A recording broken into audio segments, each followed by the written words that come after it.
A parametrinin neçə tam qiymətində funksiyanın qrafiki koordinat başlanğıcından keçir deyir bizə. Biz bilməliyik ki, funksiyanın qrafiki koordinat başlanğıcından keçməsi onun 0,0 nöqtəsinə təyin olunması deməkdir. O zaman burada verilən funksiyada, burada y-in yerinə və x-in də yerinə 0 yazsaq, ifadəmiz bu şəkildə olmuş olur. Demək, a kvadratı çıxılsın 9-un mötərizə kvadratı, üstə gəlinsin a kvadratı çıxılsın 9 bərabərdir 0-a. Və buradan da kvadratla kök getsə, biz modulda a-nın kvadratı çıxılsın 9 və bu ifadəni də digər tərəfə keçsə, 9 minus a-nın kvadratı almış oluruq.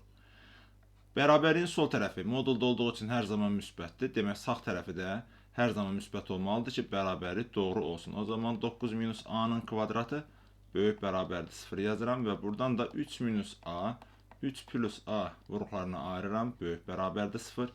Və buradan da görünür ki, bu bərabərliyin ödənməsi üçün a-mızın -3 və 3 parçasında olması lazımdır.